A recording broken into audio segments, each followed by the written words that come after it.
ಶರಣ್ಪ್ರಕಾಶ್ ಪಾಟೀಲ್ ಅವರೇ, ಸಾಗರ್ ಗಂಡೆ ಅವರೇ, ರಹೀಂ ಖಾನ್ ಅವರೇ, ವಿಜಯ್ ಸಿಂಗ್ ಅವರೇ, ಬಾದಲ್ ಅವರೇ, ಮಾಲನಾರಾಯಣ ಅವರೇ, ಶೈಲಿ ಅವರೇ, ಇಲ್ಲಿ ಸೇರ್ತಕ್ಕಂಥ ಎಲ್ಲ ಅಕ್ಕಪಡೆಯ ಎಲ್ಲ ಗೌರವಿತ ಸದಸ್ಯರೇ, ನನ್ನ ಪ್ರೀತಿಯ ವಿದ್ಯಾರ್ಥಿನಿ,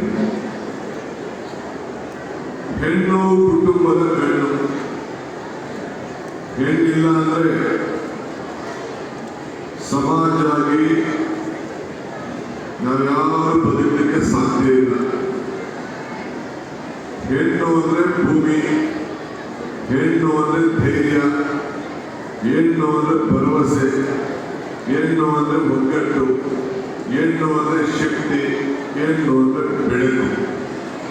ಈ ಬೆಳಕನ್ನ ನಿಮ್ಮೆಲ್ಲರ ಮಾರ್ಗದರ್ಶನದಂತೆ, ನಿಮ್ಮೆಲ್ಲರ ಶ್ರಮದಂತೆ ಪ್ರತಿಯೊಂದು ಕುಟುಂಬ ಕೂಡ ಇವತ್ತು ಬೆಳಗ್ತಾ ಇದೆ.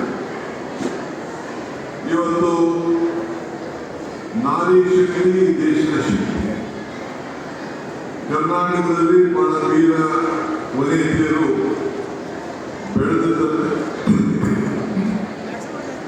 ಬೆಳೆದಿದ್ದನ್ನ ಇತಿಹಾಸವನ್ನು ನಾವು ನೋಡಿದ್ದೇವೆ. ನಾನು ಇವತ್ತು ನನ್ನ ಮುಖ್ಯಮಂತ್ರಿ ಆದಮೇಲೆ ಸರ್ಕಾರದಲ್ಲಿ ಪದದ ವೀಕ್ಷಣೆ ಕಾರ್ಯಕ್ರಮವನ್ನು ನಾನು ಇವತ್ತು ಬಸವನ ಕಲ್ಯಾಣ ಬಸವಣ್ಣವರ ಅನುಭವ ಮಂಟಪದಿಂದ ಪ್ರಾರಂಭ ಮಾಡಬೇಕು ಅಂತೇಳಿ ತೀರ್ಮಾನ ಮಾಡಿ ಈ ಬಸವನ ಕಲ್ಯಾಣದ ಅನುಭವ ಮಟ್ಟಕ್ಕೆ ಭೇಟಿ ಕೊಟ್ಟು ಇಲ್ಲಿಂದ ಗುಲ್ಬರ್ಗ ಹೋಗಿ ಈ ಕಲ್ಯಾಣ ಕರ್ನಾಟಕದ ಎಲ್ಲ ಅಧಿಕಾರಿಗಳ ಹತ್ರ ಜನಪ್ರತಿನಿಧಿಗಳ ಹತ್ರ ಚರ್ಚೆ ಮಾಡುವಂತ ಕಾರ್ಯಕ್ರಮವನ್ನು ಹಮ್ಮಿಕೊಂಡಿದ್ದೇವೆ. ಯಾವ ಗ್ರಾಮಕ್ಕೋದ್ರು ಗ್ರಾಮ ದೇವತೆ ಯಾವುದು ಅಂತ ನಾವು ಕೇಳ್ತೀವಿ. ಅಂದ್ರೆ ಪ್ರತಿ ಭೂಮಿಗೂ ಕೂಡ ಮಾತೃಭೂಮಿ, ಭೂಮಿ ತಾಯಿ ಅಂತ ಹೇಳಿ ನಮ್ಮಲ್ಲಿ ಹಿರಿಯರೆಲ್ಲ ನಮಗೆ ಮಾರ್ಗದರ್ಶನವನ್ನು ಕೊಟ್ಟಿದ್ದಾರೆ. ಇವತ್ತು ಮಹಿಳೆಯರ ಸುರಕ್ಷತೆಗೆ ಅಕ್ಕಪಡೆ ಈ ರಾಜ್ಯದಲ್ಲಿ ತಯಾರಾಗಿದೆ. ನಮ್ಮ ಸರ್ಕಾರ ಶ್ರೀಮತಿ ಲಕ್ಷ್ಮೀ ಹೆಬ್ಬಾಳ್ಕರ್ ಅವರು ಅವರ ಮುಖಂಡತ್ವದಲ್ಲಿ ಈ ಕಾರ್ಯಪಡೆಗಳು ಬಹಳ ಚೆನ್ನಾಗಿ ಹೊಸದಾಗಿ ಬೆಳೀತಾ ಇದೆ. ಯಾರು ಈ ಪಡೆಗೆ ಸೇರ್ಕೊಂಡಿದ್ದೀವಿ ಅವರೆಲ್ಲರೂ ಕೂಡ ನಮ್ಮ ಸರ್ಕಾರ ಪರವಾಗಿ ತುಂಬುವುದಿದೆಯ ಶುಭಾಶಯ ಮತ್ತು ಅಭಿನಂದಿಸಲಿಕ್ಕೆ ನಾನು ಬಯಸ್ತಾ ಇದ್ದೇನೆ.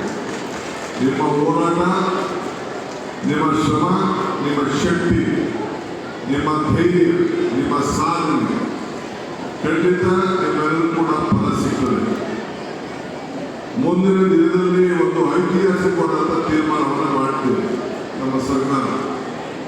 ಈಗಾಗಲೇ ಹೆಣ್ಣು ಮಕ್ಕಳಿಗೆ ಅನೇಕ ಗ್ಯಾರಂಟಿಗಳನ್ನು ಕೊಟ್ಟು ಶಕ್ತಿ, ಗೃಹಲಕ್ಷ್ಮಿ, ಗೃಹಜ್ಯೋತಿ ಇವೆಲ್ಲ ಕಾರ್ಯಕ್ರಮಗಳನ್ನು ಹೆಣ್ಣಿಗೆ ಮೀಸಲಾತಿಯಾಗಿ ಕೊಟ್ಟು ನಿಮ್ಮ ಬದುಕನ್ನು ಕಟ್ಕೊಳ್ಳಿಕ್ಕೆ ನಮ್ಮ ಸರ್ಕಾರ ತೀರ್ಮಾನವನ್ನು ಮಾಡಿದೆ.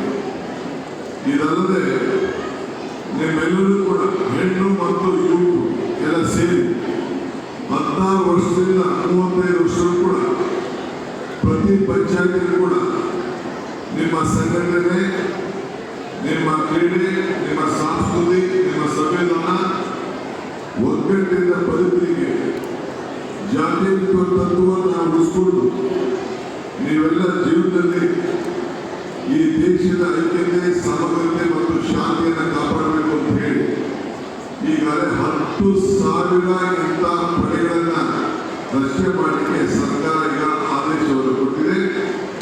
ನೀವು ಒಂದು ಪಂಚಾಯತಿಯಲ್ಲಿ 200ರಿಂದ 300 ಜನ ಯುವಕ ಯುವತಿಯರನ್ನ ಸೇರಿಸಿ ನಿಮ್ಮಲ್ಲಿರುವಂತಹ ಶಕ್ತಿ ಪ್ರದರ್ಶನ ಮಾಡಿ ನಿಮ್ಮಲ್ಲಿರುವ ಸಂಘಟನೆ ಚತುರತೆ, ನಾಯಕತ್ವ, ನಿಮ್ಮ ಎಲ್ಲ ತರದ ಗುಣಗಳನ್ನ, ಪ್ರತಿಭೆಗಳನ್ನ ಹೊರಗಡೆಗೆ ಬಿಂಬಿಸಲಿಕ್ಕೆ ನೀವು ಕಾರ್ಯಪ್ರವೃತ್ತರಾಗಬೇಕು.